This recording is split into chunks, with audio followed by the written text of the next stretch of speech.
Moment of silence for the champions, for those who make going hard a lifestyle. Never wait for nothing, gotta get it right now. I'm in the spotlight when they turn the lights down. Only a champ swing the hardest in the 12th round.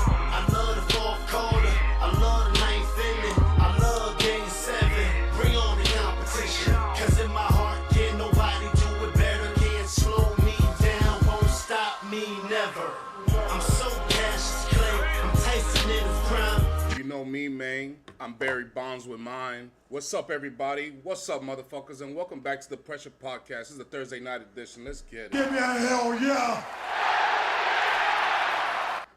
We are on Thursday edition where we will be recapping the conference finals of the N3A. We will talk a little QFL, and we will definitely dive into to what's coming up for the next round in the NBA Finals. Congratulations to the Thunder and SGA. He deserves it. But without further ado, we are live from our studio in Orlando, Florida. It's your boy King Cope. Finish him! What's up, ladies and gentlemen? Rated M for Millennials. Throwback Thursday, everybody. The headlines read that the Thunder are in the finals. Everybody knows that. The Knicks are still alive. And the NFL player rankings, the QFL. I got some rankings here for you, all right? So, every day I wake up, there's one of three things happen. I wake up and pray and give thanks to the good Lord for another day and prayers for everybody else. Then I look at my phone and see what have I missed, and usually some Diddy shit. Be cool, nigga. And then I look at the sports talk shows to see what the fuck they gotta say. What the fuck? Diddy shit, wow, that shit. Every day we wake up, a new Diddy shit happened. You heard what happened with Jennifer Lawrence? I've heard everything. I mean, this guy's... Jennifer Lawrence, who plays Mystique in the X-Men series, she's fine as hell. This guy's a fucking menace. Menace to society. She came out, come out of nowhere in the trial. Nobody expected her to come out. Apparently, back when she was young, up and cover, 19, 20 years old, she was invited to a party, a Diddy party, and she saw cults. It was like some kind of demonic shit going on there. And she said that silence was her only way out. But she doesn't want to be silent anymore. That's crazy. That's crazy. But we're not going to get to that. We're just saying, every time I wake up, it's some new Diddy shit. I pray, and then I look at sports. My only thing with all that is, this shit has to be true because it's coming from everywhere. It's not just coming. True. It's not coming out. You know what I'm saying? Like, I would understand that like one person allegedly is talking about all this shit, but this is another girl and another girl and another girl, and it's like, bro, nah. There's no way all these girls are lying. Well, and for what? After that thing that happened with the Locks and Jadakiss and them, I always knew that Diddy was a shady guy. So what Diddy was known to do, guys, for those who don't know, is when you signed an artist, when he signed an artist and say you were an artist and you signed with him, he's going to get you paid. But you got to pay a lot of that back. He won't tell you that. Another thing he won't tell you is that he will give you a weak deal as far as residuals are concerned, percentages of your sales. And the thing about it is, Diddy could have given him more and should have given him more, but Diddy took the corporate route. If they don't know, don't tell them nothing. Take more for us. That's why Jadakiss and them had beef, and I knew that about Diddy. Now, a lot of people say that and speculate that about Birdman, but there's no proof of that. There's no proof of that. There's proof for Diddy. Okay, so like Birdman went to the Breakfast Club and let him know, yo, put some respect on my name because I worked very hard to build my name. All right, you don't know what you're talking about. Please do not say that because it's ruining my business and I haven't done nothing to you. Meanwhile, Diddy, you could tell he's a shady person. Now, look what he's doing outside of the music business. You know, I already... and then it makes me speculate more about, like, what else has he done? Well, I know he's involved in the Tupac murder. Not sure if he did it... I think he did both of them. No, he didn't do Biggie. He would never do that. But he did have a hand in the Tupac murder. Whether it was incidental or completely blatant, we don't know. But The story is that he was scared of the Suge Knight and Death Row whenever he was in L.A., so he hired some Crips to be their bodyguards whenever they were out there. Well, apparently one of these Crips killed one of Suge Knight's dudes in Atlanta, one of his homeboys, and they've been beefing ever since. Not to mention that the guy that Biggie hired eventually came to him because a guy called Diddy when he was getting jumped in one of Suge Knight's parties, trying to get Diddy's mom's house and family's information so he could go threaten him. So kudos to the dude, kept his mouth shut. He caught a beating. He caught a beat down from Death Row, but he kept his mouth shut so that Diddy's family could be safe. Well, Diddy got so scared that he basically put a hit on Suge and Tupac, and then nobody ever carried it out. But then a few weeks later, Tupac, friends of Death Row family, were walking out in the mall, and a guy that was a member of the Crips saw him and took his chain, his Death Row chain. Well, the guy that took his Death Row chain was the guy that Tupac beat up in the casino the night he got shot. And the guy that he beat up, the night he got shot, the one who took the chain, his uncle is the guy that Diddy hired to protect them. So it's just too much coincidences here. All right. But enough of Diddy. Let's get to sports, shall we? Be cool, nigga. Congratulations to the Thunder. They eliminate the T-Wolves 124. Oh, party foul. 124 to 94. OKC reaches the NBA Finals. They await the winners of Indiana and New York. Game 6 is on Saturday. SGA is named the Magic Johnson Award winner. Basically, it's the award that goes to the Western Conference Playoff MVP. And it's deservedly so. SGA, this might be a crazy take, a hot take. Actually, not really. Not to me. SGA has been SGA is the most consistent player in the entire playoffs. And back in the day, a few months ago when we were doing our tower rankings, I said I don't trust the Thunder as a team because they're too young. They're unproven. I don't know who's going to show up to the party with SGA, but I knew SGA was going to show up. I had no idea he was going to show up that consistently. Everyone has a bad game here and there, but this man is just... I didn't think the others were going to show up that consistently either. Jalen Williams was great in this series. He was absolutely amazing. And Holmgren, I don't know what got into him the last 3 games. But he's been shooting. He's been playing defense. He's not thinking. He's just playing. He's actually pulling his weight. He's actually becoming a rim protector.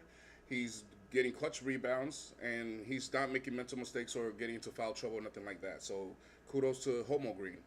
And then the other guy is Dort. Dort's always been a baller. He against Dort's been a baller. He was one of the only guys that showed up in the playoffs last year too. So I kind of knew that. I actually had him in my fantasy team. So I know against Dort is a baller. And he had a big game against Denver. So what went wrong for Minnesota? Let's start there before we get to OKC. Well, like you said, Ant needed to be efficient, and he wasn't. Even in the last game here, he was 1 of 7 from the 3-point line. I don't know what he was from the 3-point line in the series, but if I had to guess, I would say he probably hit like 5 threes. Yes. So it was to me, if he was shooting any more than 30%, I'd be really surprised about that because I think he shot even more poorly than that. 7 to 18 overall. The bench was bad. I feel like the bench didn't show up in most games. They did have that one game. And the game that I felt like Randall and Edwards blew was, I believe that was game 4. Was that game 4? Where they at home, they had a chance. The bench had scored 60 points. The Thunder? No. Minnesota.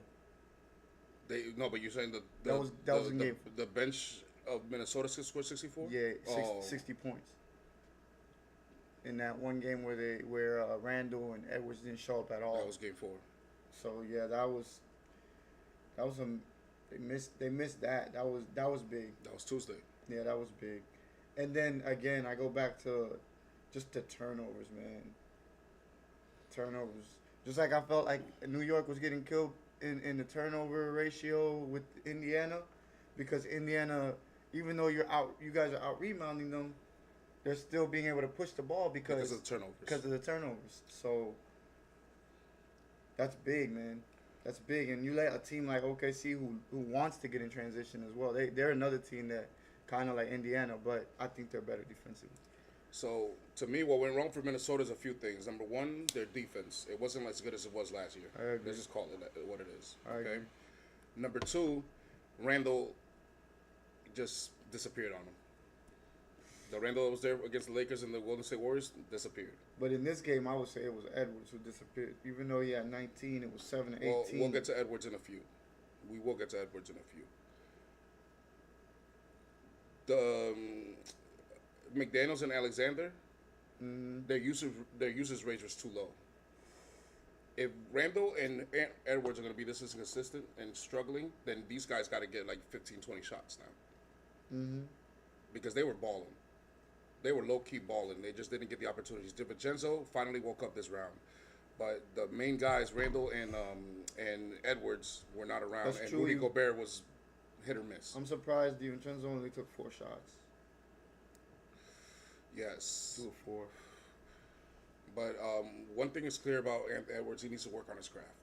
We said that. I said that before he got eliminated.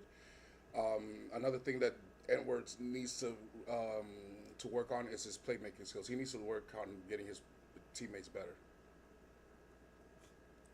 When Tatum doesn't have a good shooting day, what does he do? He gets like 10, 11 assists, which he doesn't even average in the regular season. And rebounds too. He averages 9 rebounds a game. So when Steph Curry's shot isn't falling, he's going to get like 9, 10 assists, and he's going to get to the free throw line as much as possible. Do you know what average free throw attempts per game was against the Thunder? Free throw attempts? A game? No. It's 5.4, and he made like 4 point something out of 5.4. So he was shooting almost 90%. That's crazy that he wasn't trying to get there. And for a guy, but the thing is that he slashed the basket, but he don't know how to draw the contact. He didn't know how to draw the contact. He hasn't mastered his craft. You know what I'm saying? And he needs to be a better finisher at the rim.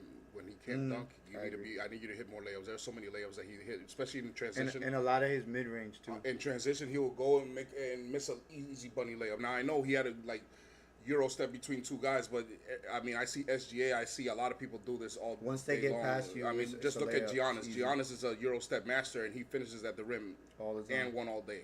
So you need to become an N1 master, and you need to work on your jump shot, brother, because it's too inconsistent from 3. And if you're gonna shoot that many threes, you need to be more consistent.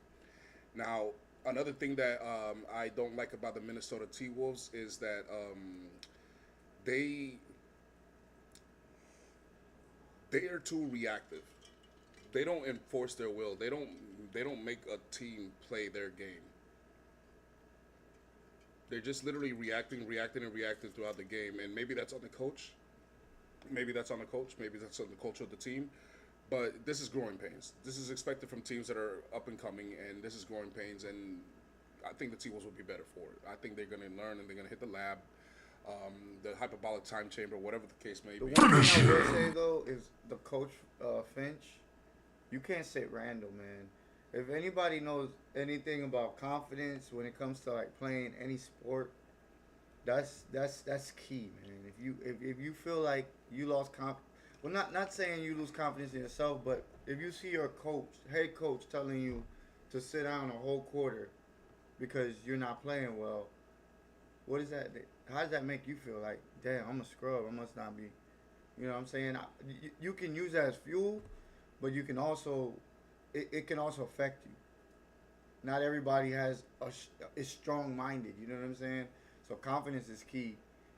Not everybody's Kobe. Not everybody's Jordan, LeBron. Nobody like those guys. They're rare.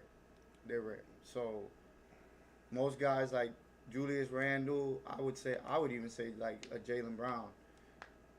Like confidence is key with them. Like you gotta kind of like. Well, Ant does have a weird confidence. They were talking about how they see Ant I smiling. don't like his press conference. And is smiling in the press conference and things like that. He said something about. But hold on, I'm about to get to that right now. The thing is, throughout the playoffs, everybody's saying, "Oh, when he loses, he's smiling on the way out to the court, and this and all this and that." Okay, cool. I agree. You're not supposed to be smiling if you just lost a game they should have won. Okay. But then yesterday I saw the press conference he was just mentioning earlier. In the press conference, he was not too down. He was pretty upbeat. He was like,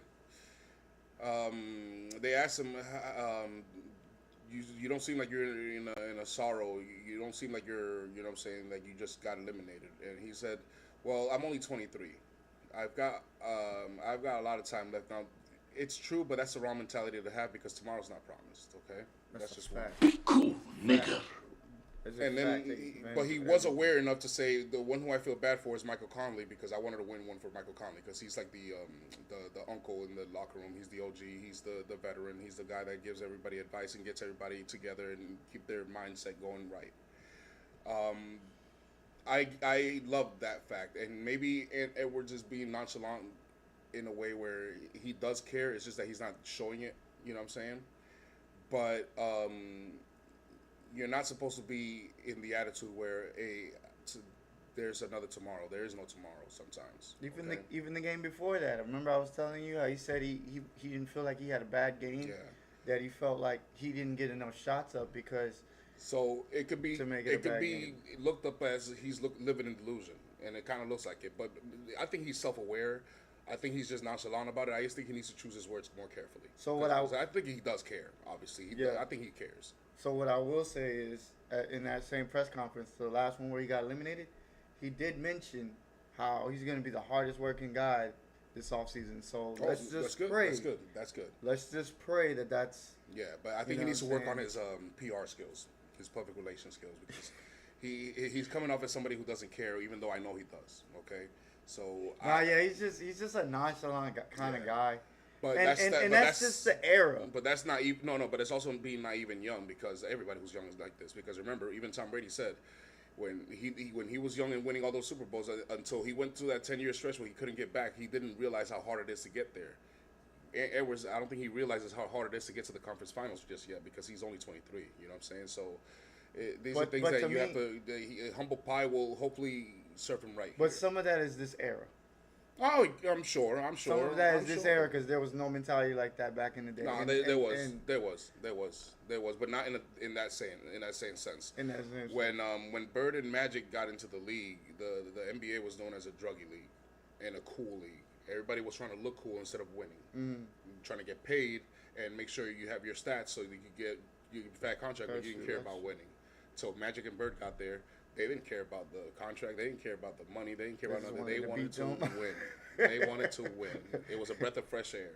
So there was an era that was similar to that, but in a completely different mentality. Obviously, they were just being hot doggish. They were just flashy. Okay, it was disco era. Okay, the '80s changed that shit. Now this era, you're right. It's a little bit flashy. It's about attention and shit like that. I get it. These guys are attention whores, but some of these guys are still they're students of the game. Yeah. You know what I'm saying? No, I think he'll be fine, but I just hope he sticks to what he's saying about he's gonna be the hardest working. Yeah. Show it. I'm not saying you are gonna be the hardest working, but just show through your craft next year what you learned. The next question is what went right for OKC.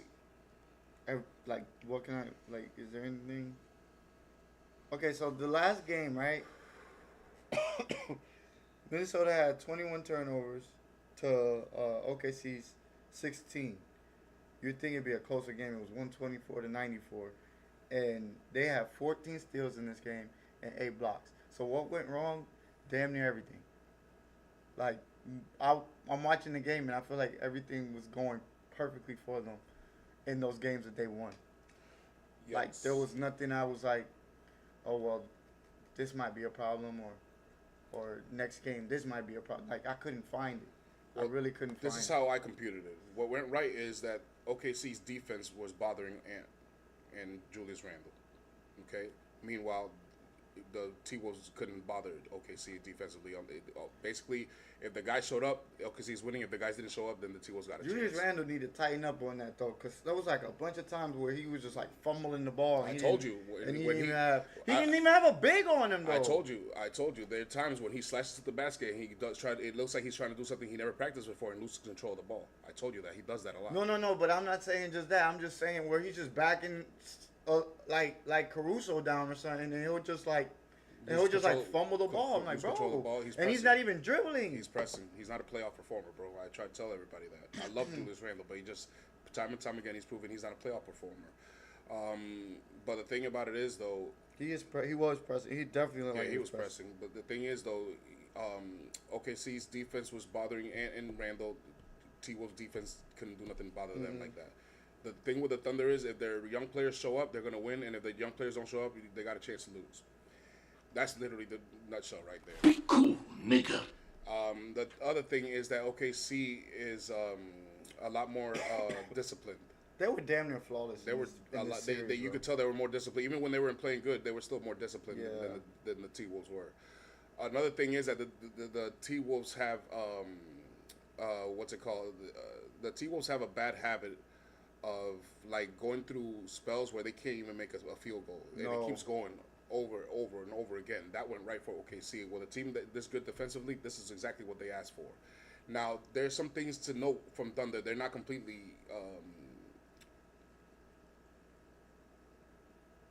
I guess, perfect. They have imperfections here. Number one, it's clear that OKC's perimeter defense is their weapon on defense. That's their weapon. That's how they get turnovers. But the paint is not.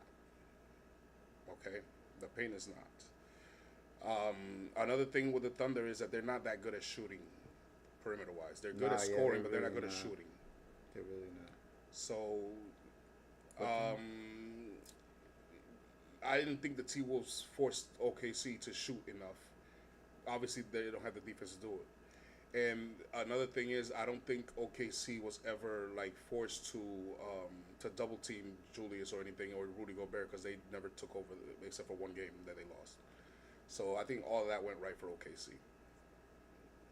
So let's get to the next topic, which is my New York Knicks, baby. Let's go. Finish him. Give me a hell yeah! The Knicks are still alive. They won 111-94 at the Garden. Indy still leads 3-2. Only one Indy starter, though, had double-digit points. That was crazy. I don't expect that to happen very often. But, the Indiana Pacers, I'm not trying to say that as a Knicks fan. I'm trying to tell you as a basketball fan, you are in perilous waters right now. All the pressure's on you now. How much danger is lurking for Indy in Game 6? I don't think that there's much. I think India will take care of business at home. They look like they came into this game and it was like, oh, this is the time they on. Like the Knicks, and it just seemed like did you see what Halliburton took? Let me see. Hold on, I got it right here. 7 shot attempts. Like, dude just had the game of his life, and then he did that. I just feel like he felt like you guys got it. That game, you guys were dominating that whole game. You guys were putting belt to ass on them when it came to like defensively. Like defensively, they couldn't do shit. But again, that like I said, that's at home.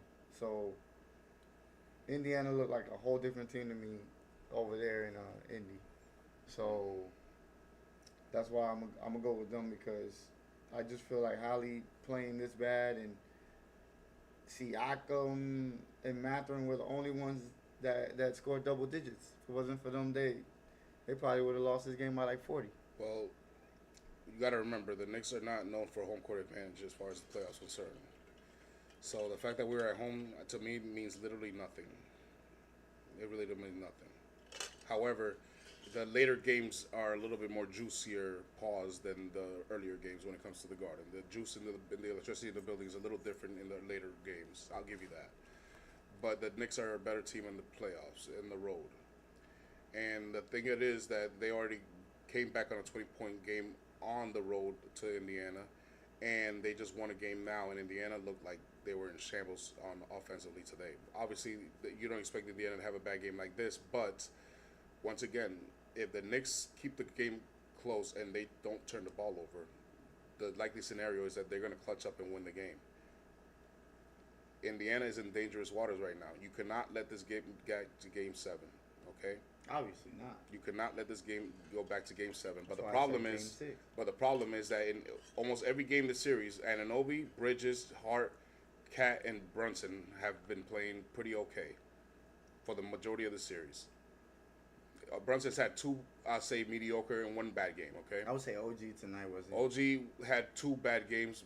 Bridges had some mediocre games, and Cat's had two bad games. Bridges was Bridges was all right.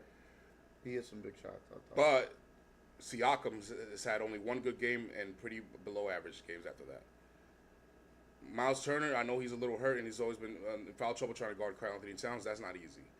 And Naismith and Neymar have not been, Nemban, or whatever his name is, Neymar, have not been as consistent as they were at the beginning of the series. Lately, their shots have been falling.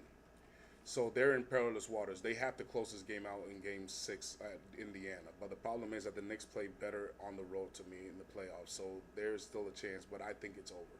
I think the Knicks are going to lose in Game 6. Valiant effort. But I think Indiana is just too much. They just shoot better than we are. The thing is that the Knicks are a great scoring team, but we're not shooters. We can shoot, and if we get on fire, we're going to score like 130 points. But this is how you guys win games, to me. This is how I think you guys win games, is like playing defense. 108 to them, you know, holding them to under 100. So under 100. That's where y'all win. Yes, that's where we prefer to be. But we can play offensively if we need to. I just don't like it that way. But that's 2 games now, the last 3, that the Knicks defense have played very, very good. So do not let the defense come up and stick you guys up at home, because the pressure's on you. Let's see how Neymar and Naismith and all these guys play with the pressures on them. Okay? I know Halliburton can live up to the pressure. I know Siakam can. And I actually have faith that Miles Turner can. I just don't know of everybody else. But Indiana is the real deal. They deserve if they do win on Saturday, they deserve everything. But Saturday we will be here to recap that. But it's gonna be a strange coincidence. Whoever's won this game so far this series won the turnover battle. So I think that's the main thing that's killed the Knicks this series is turnovers. Turnovers. We had so many chances to win a lot of games, and we just kept turning the ball. You guys had 15. They had 18. 20. Under 20. Sorry, 20. So yes, I think that the Pacers are in perilous waters. On a scale of 1 to 10, how dangerous? I say a 5. It's okay. It's because the only reason I say it's a 5 is not because I'm a Knicks fan. It's because it's the playoffs. The pressure's intensified. Okay, so and this is the conference finals. This is to go to the championship. You know what I'm saying? So for the second time in Indiana history. So how worried? The pressure is on them. I probably put the pressure to 6, just because. No, not how worried. Not how worried you be. As far as worrisome, how panic button you should be, I say like a 3. Just be alert. But how much danger are they actually in? How likely is it that the Knicks can actually steal another game and take it back to Game 7? It's very high. It's very high. However, the Pacers have been winning and playing very, very, very good in a very consistent level. So this is why they still have a chance, and that's why I give it a 5. A 5 as far as how much danger are the Knicks posing to the Pacers, what I meant to say. How much danger are the Knicks posing to the Pacers, and how much is the pressure posing to them for Game 6? Then I'll say 6. Yeah, because this is the biggest game in Indiana since 2000. I'll say 6. After the game Brunson just had? Yeah, so... I'll say 6. If Brunson play like that again... Brunson's gonna have his 20 points. It's just we don't know if he's gonna have 30, 40, or just 22 or 24. So we don't know. You better go for 40. They're gonna need 40. No. I like when we beat you guys. When we beat the Detroit Pistons and the games that we beat in the Pacers, it's been a team game, and I want it to be like that. Yeah. And remember how they said that the Knicks played better without Brunson. That they came back from 20 points 2 times while Brunson was on the bench. Remember when Brunson was hurt in the ankle, and I said this might be a saving in this a blessing in disguise. Yeah. because now it's going to force these other guys to gel and play without Jalen Brunson. And hopefully they will be a little bit more consistent. Talking about during the regular season, right? Mm-hmm. Yeah. So hopefully it will pay off now in dividends. Shamit's not playing bad either. Shamit got a standing ovation. Shamit must have been the one guarding Halliburton. Nah, Shamit was guarding everybody. He's playing really good. I can't even front. Shout out to my boy Shamit. Fatality. Shout out Fuck Deuce. campaign.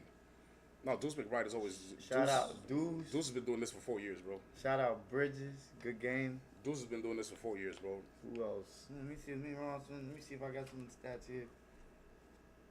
Yo, did you see that? 60 points in the paint. Yo, on Jesus. what was the game? That's half your points. The game Okay. Tuesday. The game Tuesday. Do you remember Obi Toppin hit the dagger? The 3-pointer. Yes. Okay. Yes. Obi Toppin shoots like 29 to 31% from the 3-point line. He's not a great shooter, but He can make it. but notice how his shot falls a lot more in Indiana than it used to be in New York. You know why? Obi Toppin is great. He's from New York, but some guys cannot play for New York. The lights are too bright. Some people when they play in New York, they feel like they gotta perform, they gotta show up, they gotta impress, they gotta make sure that nobody talks shit about them. But when you play for like Indiana, you're just playing free. You don't care. There's no care in the world. You're just playing free, trying to do whatever is best for the team to win. And look how a lot more free and open and Obi Toppin is playing with Indiana than he was playing with us. And he was great with us. Don't get me wrong. He was a fast break monster. But his shot is falling more with Indiana than us, not because he's just practicing on it, because the pressure is low. It's just not easy playing in New York. So let's get to the QFL, my brother. Be cool, nigga. The quarterbacks fucking league. So I saw a list of rankings here. So let's start with the tight ends, okay? So Here we go with this shit. this is the top tight ends. Here we go with this shit. Oh, no. Top tight ends, okay? Here we So go. they have George Kittle as number 1. They got Brock Bowers as 2. Mark Andrews as 3. Okay. McBride as 4. Kelsey 5. T.J. Hawkinson, Sam Laporta, Njoku, Goddard, Jonnu Smith, Ingram likely, Freiermuth, and where's your boy? I don't see him anywhere. That's so disrespectful. Oh, no, good. We already passed Goddard right there. Cool. He's in the top Yo, who's 10. on the bottom there?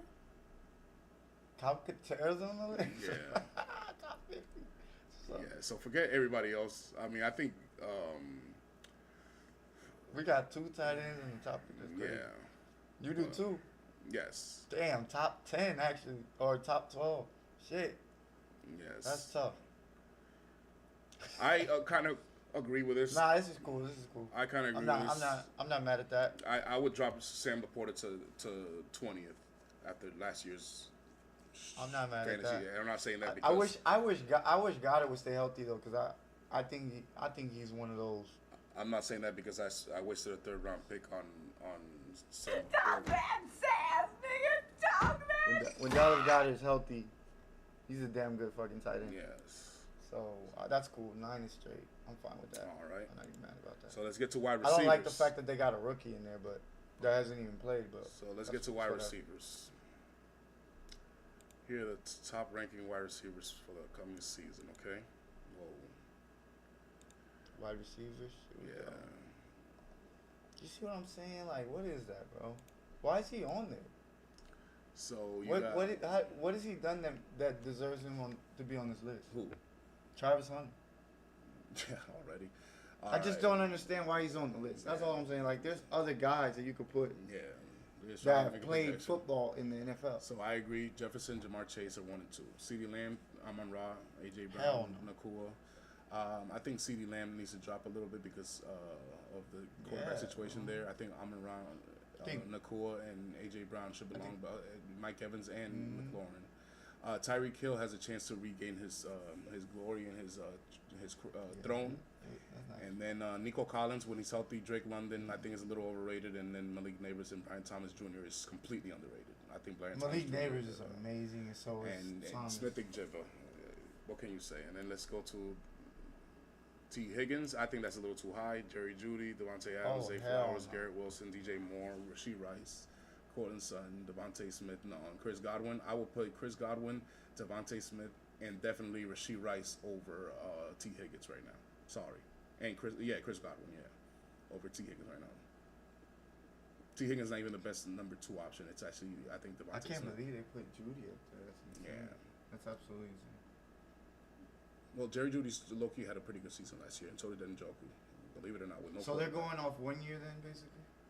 Well, like what you did last year, pretty much. I think so. I don't think Jerry Judy belongs anywhere near up there, but yes. Yeah, because I'm going off playoff performances too. I mean, you gotta put that in there.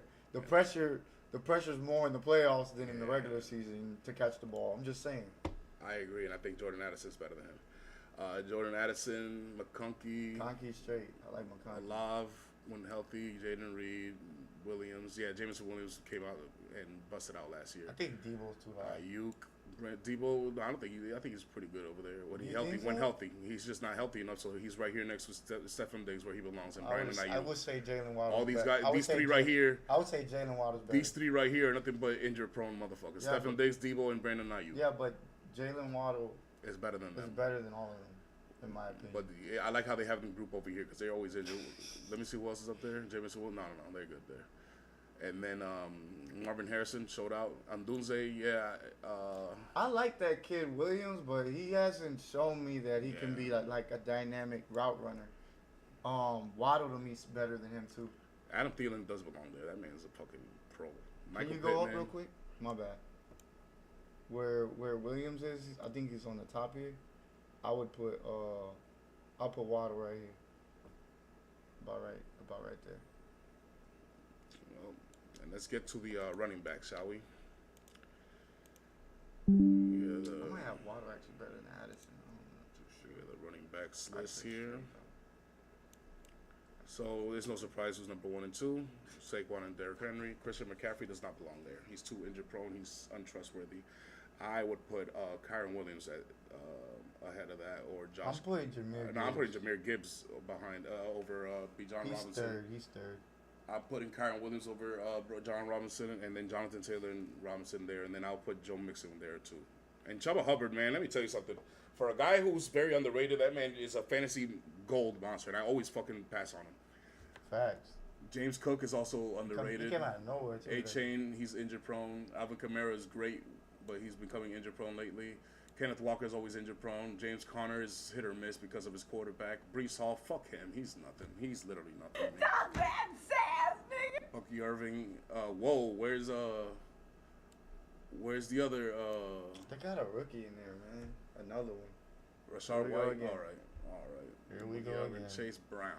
So Ashton Genty over Bucky Irving that's played in the season and Aaron Jones was actually dynamic. No, hold on. Buccaneers. But we'll just stop at that name. So we got them all. We got keep going. We got Bucky Irving. We got Aaron Jones. We got David Montgomery. Yes, sir. We got Tony Pollard. And let's see who else. I'm not putting J.K. Dobbins in there. He put Najee Harris. I'm not putting J.K. Dobbins and Najee Harris in there. Fuck out of here. Come on, man. He ain't better than Robinson. Well, those two are injury prone. Okay. Ramondre Stevenson is he's better. He's good. Rashad White is good. Tracy Jr. apparently looks good. Yeah. Jordan Mason. Another rookie. Two Jordan more rookies Mason here. is probably going to be good. Isaiah Pacheco, if he stays Tank healthy. Bigsby's pretty damn good. Yeah. And Justice Hill's very underrated. He's a good utility guy back there. I'm just saying, you can't put him over these rookies. You can't put the rookies there. They ain't done nothing. Yep. And then here's the quarterbacks list. Like this. It's terrible. It's like you're predicting too much. Here's a quarterback. So number 1 is Lamar, no surprise. Josh Allen, Pat Mahomes, Joe Burrow, Jalen Hurts, Jaden McDaniels. Isn't that the same 6 that we always have? Pretty much. Then you got Justin Herbert. This is where they fuck up. Matthew always. Stafford. They have. I feel like they do it on purpose. They always have to put Justin Herbert around, broski. Justin Herbert don't belong in the top 10. They do this shit on purpose, bro. I swear they do. Then you got Matthew Stafford, Jared Goff, C.J. Stroud, Baker Mayfield, Brock Purdy. Dak Prescott's a little too high. Kyler Murray, Sam Darnold. I think Sam Darnold should be underneath Brock Purdy. I think you should slice Justin Herbert to around Brock Purdy era. Then you put Sam Darnold and Bo Nix and Tua and Jordan Love and group them there. Then Justin Fields, Anthony Richardson does not belong anywhere near Penix McCarthy, Cam Ward, Joe Flacco, That Justin nigga, Fields, okay? that Fuck nigga outta ain't even here. on the 50. What are we Nigga. talking about? Fuck. He's not even on Anthony the Richardson, 50. that nigga sucks. I take the rookie. Fuck that motherfucker. I That nigga take is the stupid. rookie. Kirk Cousins, Deshaun Watson is cool. And then, look, they put Jackson Dart there. That's where a rookie belongs, all the way back But there. that's what I'm saying. I'll take the rookie over. Yes. So then let's go to this thing that you guys put up yesterday. This is the PG tiers. Let's get this. So this is the tiers this list for ball point rolling, guards yeah. right now in the N3A. Not just the playoffs, the N3A. Okay. I don't even know who those guys are on the bottom. So I'm with Araya. at S, they got Cunningham, Curry, Brunson, and SGA. At A, they have Trey Young, Hallie, Luka, and Devin Booker. At B, they have LaMelo, Kyrie, Dame Dollar, James Harden, Morant, Maxey, Drew Holiday, and Garland. At C, they have what's his name, D'Angelo Russell, Yeah. Josh Giddey. Jamal Murray, Suggs, Simons, Monk. Fox, Monk, and Chris Paul. Punk ass Paul. Then you have Van Fleet. What's his motherfucker's name again? Davion Mitchell. Davion Mitchell. Murray. DeJounte Murray. I don't know. Completely forgot he existed because he barely plays. Yeah, he's always hurt. All right. No. And then That's Quigley, I think. Quickly.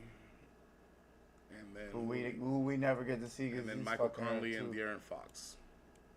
Who's those other people down there? Do you know who those are? Yeah, I think I would put Cunningham to where B is. Cunningham does not belong anywhere near these three, and he does not belong over these guys. Cunningham is not better than these guys right now. Well, fuck him. But he ain't better than these guys right now. Yeah, Point guard. I agree. He's coming up. These two are on the way up right here. These two are big, fast risers. This guy is a question mark because of his teammates. We already know what this guy is about. This guy is a question mark because of his habits, and these guys, we know what they are already. They're not going to do anything. What about Garland? Is he a Garland- question mark as well? No, he's just. I think he's reached a ceiling though. You think so? He might have. Oof. And I then don't wanna and then these guys are good here. I don't mind these guys. Jamal Murray belongs where he is because he's a bum. But who the hell is on D? Do you know who that is on? This guy right here, I mean, right here. That's Conley, right? And then that's that rookie. I forget his name. Yeah, but it's not a bad list. But no, Cunningham does not belong anywhere near there. Nowhere near there. So Cunningham's the one that needs to go down. Yes. Gotcha. Well, we're going to sign out here, ladies and gentlemen. I appreciate y'all tuning in. This is the Pressure Podcast. It means to perform, react, and duel using strategies and sports under rigorous environments, motherfucker. Give me a hell yeah! We're the only podcast where a viewer has say. If you have a webcam, we will send you a link so we can put you on a little screen right here. Hop on the mic and talk your shit. Finish him! Please feel free to subscribe, like, comment, give us your takes. We want to hear what you got to say. We will be back on Saturday to recap the conference finals and see what we at there and talk some more football. Till then, motherfuckers, we appreciate you and take good care of yourself. Happy weekend.